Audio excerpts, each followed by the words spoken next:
오늘 말씀은 요한복음 10장 22절로 31절까지의 말씀입니다. 22절로 31절까지의 말씀 목소리로 합독하십니다. 예루살렘에 수전절이 이르니 때는 겨울이라 예수께서 성전한 솔로몬 행각에서 거니시니 유대인들이 애워싸고 이르되 당신이 언제까지나 우리 마음을 의혹하게 하려 하나이까? 그리스도이면 밝히 말씀하소서 하니 예수께서 대답하시되 내가 너희에게 말하였으되 믿지 아니하는도다. 내가 내 아버지의 이름으로 행하는 일들이 나를 증거하는 것이거늘 너희가 내 양이 아니므로 믿지 아니하는도다. 내 양은 내 음성을 들으며 나는 그들을 알며 그들은 나를 따르느니라. 내가 그들에게 영생을 주노니 영원히 멸망하지 아니할 것이요 또 그들은 내 손에서 빼앗을 자가 없느니라. 그들을 주신 내 아버지는 만물보다 크심에 아무도 아버지 손에서 빼앗을 수 없느니라. 나와 아버지는 하나이니라 하신대 유대인들이 다시 돌을 들어 치려 하거늘. 이는 살아계신 하나님의 말씀입니다. 아멘. 오늘 저는 영생이라는 제목으로 함께 은혜를 나누려고 합니다. 이제 어제 말씀은 예수님은 선한 목자라 사꾼과 선한 목자를 비교하셨습니다. 오늘은 이제 시절이 언제냐? 22절에 수전절이 이르니 그랬죠. 지금까지 이야기의 배경은 장막절이었어요. 초막절. 6월절은 유대인 달력으로 6월절은 1월. 그러니까 지금 달력으로는 3월에서 4월. 또 장막절은 유대인 달력으로 7월. 그러니까 9월에서 10월. 우리나라 추석하고 비슷해요. 장막절. 그 다음에 이제 수전절은 우리나라로 보면 11월에서 12월. 그러니까 겨울이죠. 그러니까 수전절은 지금 어떻게 해서 생겼냐면 그 수리아 왕이 안티오코스 에피파테스라는 왕이 예루살렘 성전 터에 그러니까 이게 그 성전 터에 번제단 자리에다가 제우스 동상을 세운 거예요. 그러니까 그때 이제 성전이 없을 때죠. 성전이 아직 지어지기 전이니까 그 포로로 잡혀간 이후에 성전을 완전히 로마인들이 파괴시켜서 그게 이제 폐허가 되었지만 그래도 거기가 성전 자리인데 그 왕이 그 번제단 자리에다가 제우스 신전을 세운 거예요. 그러니까 그것을 본 마카비라는 그 제사장이 그 당시에 그 반란을 일으켜서 그 사람들을 완전히 쫓아내요. 그러니까 보면 지금으로 말하자면 독립군이 일본의 그 우리를 점령하고 있는 식민지 군대를 완전히 물리친 거죠. 그러니까 유대인들로서는 굉장한 이렇게 승리였을 뿐만 아니라 또 하나는 그 사람 제우스 신전으로 더럽혀진 이 성전을 우리가 다시 수리할 때 성전. 그러니까 성전을 우리가 다시 수리했다. 다시 되찾았다. 그래서 그때는 이제 이 촛대가 우리는 성전에서 하는 거 7개잖아요. 촛대가 7개잖아요. 근데 하누카라는 그 명절에 쓰는 촛대가 8개예요. 이게 8개예요. 그래서 8일 동안 그 집에서 그 유대인들은 그 하누카 명절이 굉장히 하누카가 성탄절하고 좀 겹치는 시기거든요. 11월에서 12월이니까. 그래서 그 촛대에다가 하루에 하나씩 초를 켜면서 8일 동안 빛을 밝히면서 축제를 하는 거예요. 그리고 그때는 이제 3대 절기, 6월절, 77절, 초막절은 성전에 와서 예배 드려야 되지만 수전절은 가정에서 그냥 예배 드리도록 그 축제를 드리도록 허락한 거죠. 그런데 그때 수전절이 이르니 때는 겨울이라 그랬어요. 그러니까 이 성경에서는 밤, 낮, 밤, 어두움, 빛, 여기 지금 겨울이라고 그러잖아요. 그러니까 그 의미는 뭐냐, 물론 수전절은 겨울에 있기는 한데 이미 어떤 그 시즌으로 이렇게 들어가는 그런 것을 복선처럼 이렇게 깔아주고 있죠. 그랬을 때 예수님이 성전한 솔로몬 행각에서 거니시니 그랬어요. 제가 성경에서 그냥 안 써도 되는 말을 그냥 성전에서 예수님께서 거니시 솔로몬 행각이라는 걸 이걸 딱 집어서 얘기하시잖아요. 이 솔로몬 행각은 뭐냐면 우리가 보세요. 성전의 가장 안에 지성소, 그 다음에 성소, 그 다음에 그 유대인의 뜰이 있어요. 그 다음에 거기를 더 나가면 여인의 뜰이 있어요.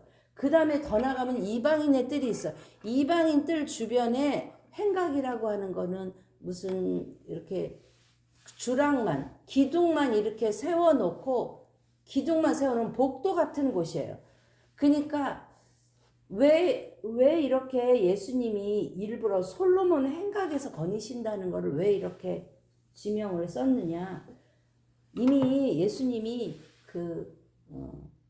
어떤 성전에서 성전을 두고 성전에 가서 유대인 뜰에서도 아니고 이 밖에서 이미 예수님이 멸시와 사람들의 멸시로 버림받을 그 때를 향하여 지금 이 요한복음의 시간표는 가고 있어요.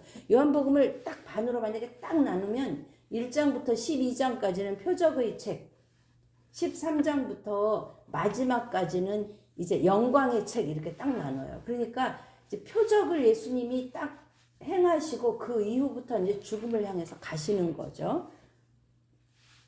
그래서 이미 버림받을 것이라는 그러한 의미를 여기다가 이렇게 내포하고 있어요. 그런데 그때 유대인들이 와서 지금 말은 그럴듯하게 해요. 그리스도면 밝히 말씀하세요. 여러분 이 이야기를 했을 유대인들의 그 어투를 한번 생각해 보세요. 당신이 정말 그리스도세요? 제발 말씀해 주세요. 이런 어투가 아니잖아요. 지금 왜 우리 마음을 의역하게 하냐? 왜 당신이 내 마음을 이렇게 아니 이렇게 보면 진짜 성경에 맹인의 눈을 뜨게 하고 병자를 고치고 이렇게 죽은 치유하고 이런 거 보면 그리스도 맞는 것 같은데 안식일을 범하고 이 사람이 메시아로 왕으로 군림하지 않고 나도 이렇게 헷갈리는 거야. 그러니까 도대체 그리스도면 얘기를 해라. 왜냐하면 이미 그런 표적들을 봤잖아요. 그런데 지금 우리 마음을 의역하게 한다? 누구 때문에 의역한다는 거예요? 누구 때문에? 범민이 어디서부터 왔다는 거예요? 예수님에게로부터 왔다는 거잖아요. 그러니까 여기서는 지금 언제까지나 당신이 와서 지금 우리를 의역하게 하는데 언제까지나 이렇게 내 마음을 번민하게 하겠느냐 이 이야기인 거죠. 그러니까 이 메시아면 말씀하소서 한 거는 메시아로서 얘기하면 그를 메시아로 인정하려고 하는 게 아니에요. 이미 봤잖아요. 이미. 근데 이건 뭐냐면 저게 아닐 텐데 어떻게 잡지 하는 체포할 구실을 더 만들기 위해서 지금 예수님을 떠보는 거. 그 전에 뭐가 있었죠? 그 가늠하다 잡힌 여인을 예수님을 시험하려고 그가 자꾸 이렇게 트랩을 놔서 벗을 놔가지고 그거에 빠지게 해서 시험해서 그를 잡아 넣으려는 그런 속셈이 있는 것이죠. 그런데 예수님은 그러니까 지금까지 이런 일들을 예수님은 공개적으로 하지 않았어요. 아마 가장 공개적으로 한 일이 이 맹인의 눈을 뜨게 한 것이 가장 공개적. 그 전에는 포도주 사건도 그렇고 왕의 신하 얘기도 그렇고 38년 된 병자도 그렇고 심지어 그 병자는 누가 고쳤는지도 몰라서 나중에 성전에 예수님을 만나잖아요. 그런데 이 사람은 그래도 거리는 그렇게 했지만 왜 공개적으로 사역을 하지 않으셨기 때문에 이 많은 사람들이 예수님의 한 일을 직접 봤다기보다는 이렇게 들어서 아는 거예요. 왜 그럼 예수님은 이렇게 공개하지 않으셨느냐? 아직 때가 되지 않았다는 거죠. 그래서 예수님은 계속 이 사람들이 잡으려고 하나, 여기서 지금 잡으려고 하나 피해 가시더라, 이런 문구들이 앞에도 있잖아요. 잡으려고 하면 예수님 한 명을 못 잡겠어요. 그런데 아직 때가 안 됐다는 거죠. 그랬을 때 예수님이 뭐라고 말씀하시냐면 25절 시작. 예수께서 대답하시되 내가 너희에게 말하였으되 믿지 아니하는도다. 내가 내 아버지의 이름으로 행하는 일들이 나를 증거하는 것이거늘. 이제 성경에서 예수님이 하나님을 말씀하실 때 내 아버지라고 하는 경우도 있고요. 아니면 그냥 아버지라고 쓸 때가 있어요. 이거는 분명히 다른 거거든요. 그러니까 내 아버지라고 얘기할 때는 그러니까 하나님에게 종속된 아들로서의 예수님. 근데 아버지라고 말씀하실 때는 어떤 이렇게 고유의 권한을 가진 그 독립된 그런 아버지로서의 예수님, 그 관계, 그걸 이제 성경에서는 지금 내 아버지의 이름으로 내가 내 아버지께서 주신 그 이름으로 내가 이렇게 행하였는데 니네가 믿지 않았다. 그러니까 증거는 충분했다. 근데 너희들이 듣지 않았다. 이미 그것으로 충분하다는 거죠. 그러므로 너희가 그것을 믿지 않는 이유는 무엇이냐? 26절이에요. 시작. 너희가 내 양이 아니므로 믿지 아니하는도다. 즉 너희는 택함을 받지 않았다. 택함 받지 않은 것이기 때문에 내 말을 믿지 않는다.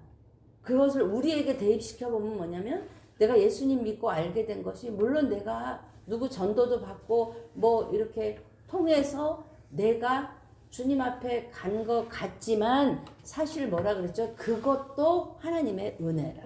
하나님이 나를 택해 주신 거다. 그것도 은혜다. 하나님의 큰 은혜의 손에서 보면 내가 한 게 아무것도 없는 거예요. 단지 하나 주님이 나를 택하셨다는 거죠. 그럼 이제 우리는 그런 반론을 제기하죠. 그러면 왜 주님이 안 택하셨는데 저 사람은 왜 절대로 안 택하셨는데 그래서 개신교에서 지금 이중 예정이라는 게 있어요. 그러니까 하나님이 전체 그림에서 보면 구원받을 자를 택하셨다. 이게 예정론이거든요. 이중 예정론은 구원받을 자를 택하시고 멸망할 자도 택하셨다. 이미 날 때부터 너는 구원받을 자, 구원 못 받을 자로 이미 정해져 있다. 이중 예정론. 이제 저는 그 예정론은 조금 부인해요. 그 예정론을 가지고 성경을 보면 그런 것도 맞아요. 왜냐하면 그 근거로 뭐냐면 그 에서와 야곱을 태중에서 택하시잖아요. 아무것도 안 했을 때. 그런 것처럼 하나님의 일방적 선택이다. 그런데 태어날 때부터 믿지 않을 자로 하나님이 그를 택하셨다? 저는 그 말에 조금 동의하기 어렵더라고요. 그래서 저에게는 감리교 교리가 더 마음에 맞아요. 그래서 제가 감리교인이 미국 가서 된 거거든요. 감리교는 만민 구원설이에요. 그러니까 장로교는 예정설이에요. 이중 더 칼빈은 이중 예정이라 그래서 그렇게 했고, 물론 이제 큰 하나님의 큰 그림 안에서 보면 은혜 맞아요. 내가 뭐라고 하나님의 내가 특별히 똑똑해서 하나님의 그 복음을 내가 똑똑해서 받아들이고 무지해서 못 받아들이고 절대 그런 건 아니에요. 오히려 똑똑한 사람들이 그 머리로 생각하게 되면 더 어려울 수 있어요. 그런데 여기서 이야기하시는 건 분명히 뭐냐면 내 양이 아님으로 믿지 아니하는도다. 그러면 그 내 양이 아니라는 이것에 저는 어떤 여지를 두고 싶냐면 지금 못 들어도 깨우치고 이 사람이 하나님께 이 일을 통하여서 깨우치고 돌아오면 구원받는다래요. 그러니까 장로교에서는 심지어 예수님이 십자가에 돌아가실 때 모든 사람을 위해서 돌아가신 것이 아니라 선택받은 사람들만을 위하여 돌아가셨다 이렇게 얘기하거든요. 감리교는 만민 구원설 모든 사람을 위해서 돌아가셨다. 근데 그것을 내가 거기에 어떻게 반응하느냐 이제 그 부분을 얘기하는 장로교에서는 어떻게 사람이 감히 하나님의 그 은혜의 전적 은혜, 내가 받고 안 받고를 어떻게 내가 결정하냐, 그건 하나님이 이미 정해주고 이제 이런 신학적 논리가 있어요. 어쨌든 여기서 한마디로 이야기하는 것은, 너는 내가 충분히 이미 보였어. 충분히 말했어. 내가 누구인지. 그쵸? 나는 떡이고, 나는 빛이고, 나는 선한 목자고, 나는 다 얘기했어요. 물이고 생수의 다 얘기했어. 그런데 너는 믿지 않으려고. 왜? 너는 들으려고 하지 않기 때문에 그래. 네 주인이 너이기 때문에 그래. 너는 내 양이 아니야. 그러면서 우리 27절 옛날에 암송했었죠? 내 양은 내 음성을 들으며 나는 그들을 알며 그들은 나를 따르느니라. 택함 받은 자와 택함 받지 않은 자가 있다는 거. 내 양이 있고 내 양이 아닌 양이 있다는 거예요. 내가 그들을, 내게 양을 내가 선택하면, 내 양의 이름을 부르면 먼저 내 음성을 듣죠. 그 다음에 누가 양을 알아요?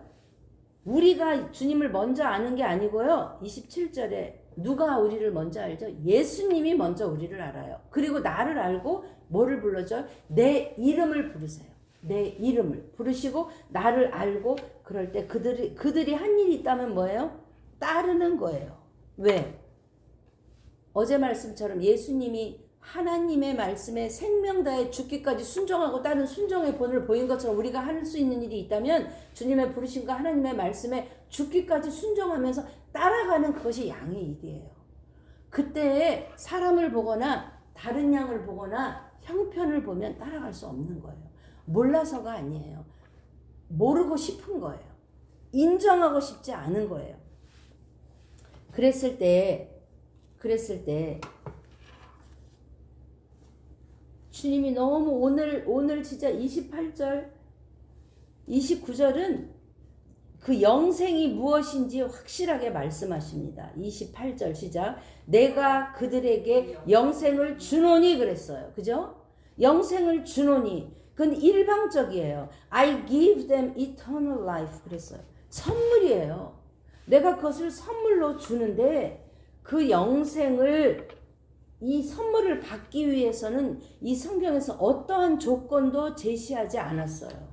그냥 일방적으로 내 이름을 부르면서 나를 아는 주님께서 나에게 영생을 따라오면 영생을 주는 거예요. 그래서 제가 주일에 설교할 때 그 장님이 한 일이 있다면 그냥 이 다 바르고 이렇게 하고 그 말도 안 되는 거를 가라 그랬을 때 딱 하나 한 게 있다면 순종한 거예요.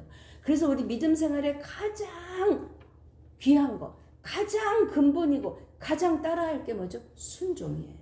근데 그것을 우리는 목사님 말에 순종, 교회의 시스템의 순종 아니에요. 하나님 말씀의 순종. 그래서 하나님이 너 여기에서 충성해. 그럼 내가 여기서 충성하다가 또 하나님이 필요해서 이제 다른 사명을 주시면 나는 이 교회를 버리고 가는 것이 아니고 이 목사님을 배반하고 가는 게 아니고요. 하나님의 길을 따라 순종하면서 가는 거예요. 이해가 되셨죠?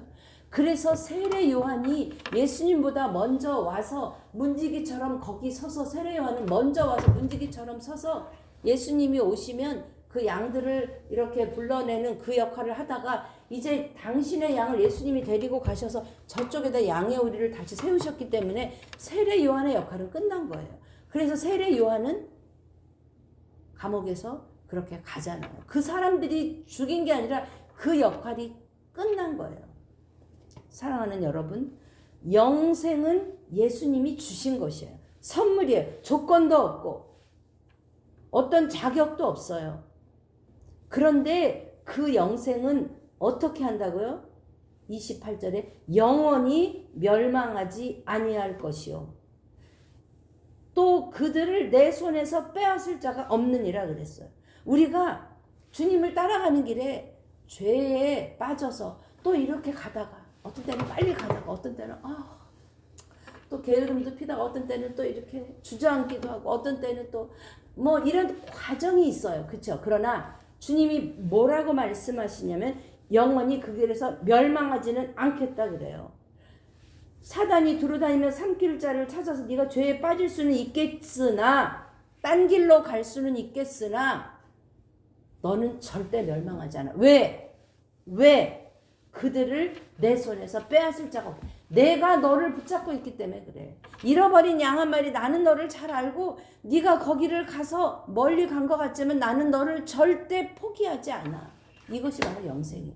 그런데 또 감사한 말이 뭐가 있냐면 29절 시작. 그들을 주신 내 아버지는 만물보다 크심에 아무도 아버지 손에서 빼앗을 수 없느니라. 보세요. 지금 그 양을 누가 잡고 계시죠? 예수님이 잡고 있어요. 내 손에서 내가 잡고 있어. 근데 예수님이 잡고 있는 손 위에 지금 손이 하나 더 있어요. 누구 손이 있어요? 아버지의 손에서. 그러니까 이중으로 지금 잡고 하나님도 잡고 계시다는 거예요.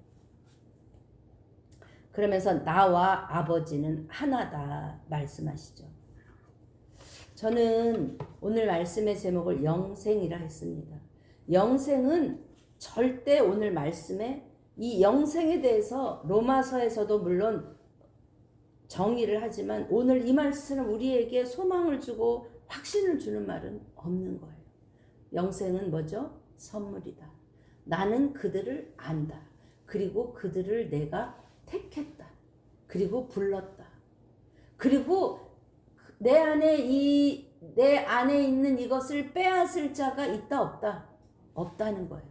내가 잡았을 뿐만 아니라 아버지도 잡고 계시다는 것이죠. 그러면 영생은 우리가 죽어서 가는, 우리의 포커스가 너무 한국교회는 영생에 대한 포커스가 너무 미래가 있어요.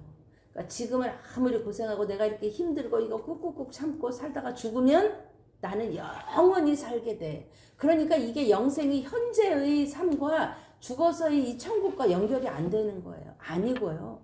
하나님이 우리에게 영생은 우리가 이 살아서 누리는 이 땅에서의 삶, 오늘의 삶, 선하신 목적, 주님이 으스가 이렇게 부르죠. 네, 이렇게 달려가는 이거는 살아서 우리가 이 땅에서 누리는 거예요. 그 주님이 얼마나 좋은지, 주님이 내 이름 언제 불러주실까? 너무 좋다. 그 주님을 날마다 만날 수 있으면 좋겠다. 밤에 우리에서 자면서도 내일 아침에 언제 불러, 그 아침이 빨리 왔으면 좋겠다. 나 예수님하고 안 헤어지고 계속 살면 좋겠다. 이렇게 그 천국을 사모하는 그 마음이 오늘부터 이어지다가 가는 것이 진정한 천국을 소유하고 누리는 자인 줄 믿습니다. 아멘. 그러려면 주님과 뭐가 있어야 되면 인격적 교제가 있어요. 우리는 그러기 위해서 말씀을 알아가는 거예요. 말씀에서 예수님을 무엇이라 하느냐, 나는 누구인가에 대해서 정확히 알아야 하는 것이죠. 만약에 내가 현재의 삶에서 주님과 인격적인 교제를 누리지 못하고 주님의 음성도 못 듣고 주님을 따라가지 않는다면 내가 죽어서 가는 천국이 나한테 무슨 그런 큰 의미가 있겠습니까? 사랑하는 여러분, 주님은 어제 10장 15절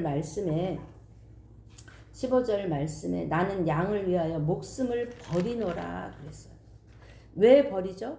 이거는 그냥 이때 버린다는 거는 그냥 버린다가 아니라 생명을 살리기 위해서 내 생명을 대신 주는 거예요.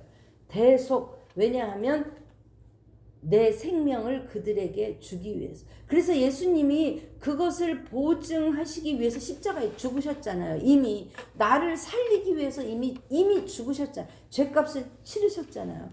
그러므로 나는 구원 얻기 위해서 할 수 있는 일이 없어요. 구원 얻기 위해서 믿으면 돼요. 그런데 정말 내가 그 믿음이 참 믿음이면 내가 그 예수님의 생명을 가지고 이제 예수님의 생명으로 살아가는 훈련이죠.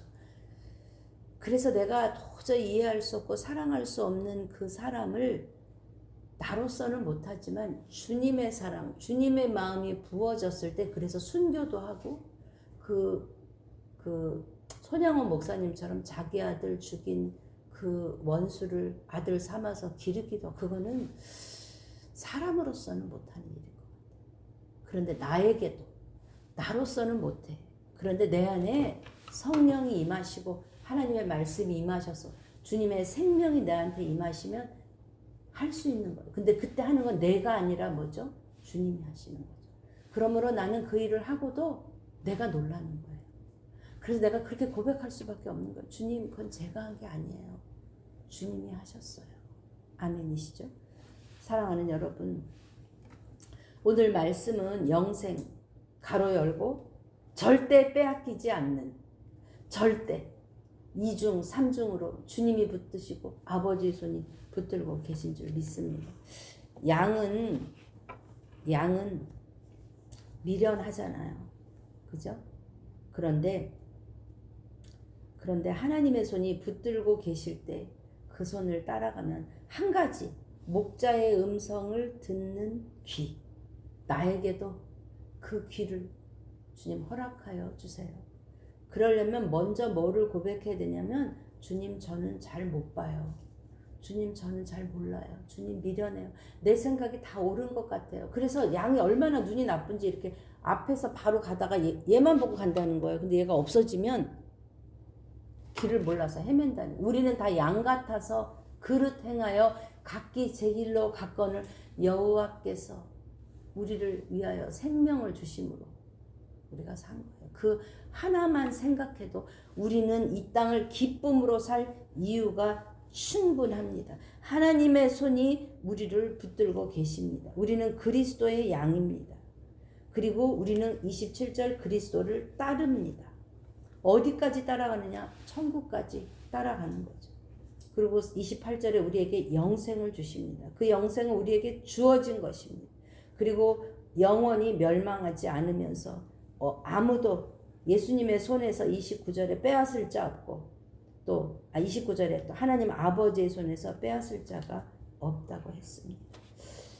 오늘 이 말씀을 저는 로마서 8장 28절부터 30절까지 말씀으로 다시 한번 확증하고자 합니다. 로마서 8장 28절에서 30절까지. 28절부터요. 시작. 우리가 알거니와 하나님을 사랑하는 자 곧 그의 뜻대로 부르심을 입은 자들에게는 모든 것이 합력하여 선을 이루느니라. 하나님이 미리 아신 자들을 또한 그 아들의 형상을 본받게 하기 위하여 미리 정하셨으니. 그랬죠? 미리 아신 자. 미리 뭐예요? 내가 하나님을 알기 전에 하나님이 나를 미리 알았다는 거예요. 미리. 그리고 형상을 본받게 해서 미리 정하셨다는 거예요. 이는 그로 많은 형제 중에서 맏아들이 되게 하려 하심이니라. 또 미리 정하신 그들을 또한 부르시고, 부르신 그들을 또한 의롭다 하시고, 의롭다 하신 그들을 또한 영화롭게 하셨느니라. 우리는 어디까지 가야 되느냐? 이 영화로운 데까지. 글로리피케이션. 그 영화는 어디서부터? 하나님의 형상, 하나님의 성품, 하나님의 마음에서 오는 거예요. 근데 우리의 구원이 천국 가는 거에 머무른다면 구원 없고 그냥 의롭게 돼서 그냥 나는 변하지 않아도 되고 나는 그냥 아무렇게나 살아도 믿기만 하면 천국 가. 그거는 반쪽이 아니라 그냥 10분의 1도 안 되는 복음이에요. 주님이 말씀하십니다. 분명히 내가 너를 미리 알았다. 그 다음에 미리 정했다. 그리고 그 정한 사람을 어떻게 했다? 부르셨다. 그래서 우리가 여기 있는 거예요. 그리고 부르신 우리를 의롭다 하시고, 의롭다 구별하셨을 뿐만 아니라 마침내 뭐 하시기까지? 영화롭게. 주님의 성품. 거기까지 우리가 가야 되는 게 신앙의 여정인 줄 믿습니다. 우리가 때때로 실망하죠. 나한테 실망하죠. 또 사람들한테도 실망하죠. 그런데 그럴 때 우리가 인정해야 돼. 그래 나는 그래. 나는 그렇지. 그래. 그 사람 그렇지. 그래. 목사라도 별거 없지. 그래. 인정하는 거예요. 우리는 그래. 그런데 우리의 소망이 주께 있어. 주님이 놓지 않으셔. 주님이 선택하신 이 선물로 주신 이 영생을 나는 절대 빼앗기지 않아. 내가 잠시 낙심하고 절망하고 넘어져도, 나는 나를 포기해도, 너를 낳은 부모는 너를 포기해도 나는 너를 포기하지 않아. 하나님의 그 사랑의 깊이를 우리가 어떻게 알 수 있을까요? 말씀을 통해서 더 알아가시면, 오늘 이 말씀으로 힘을 얻고 또 넘어져 있다면 다시 일어나서 주님을 따라가기를. 그러려면 우리가 해야 할 일은 힘써 주님을 알아야 되는 거예요. 힘써. 그것이 어디서 오냐? 말씀으로 내가 먹지 않고는 남이 전해주는 말씀은 한계가 있더라고요. 오늘 이 말씀 하루 종일 묵상하시면서 주님과 관계가 더 깊어지는 하루 되시기를 주님의 이름으로 축복합니다. 아멘.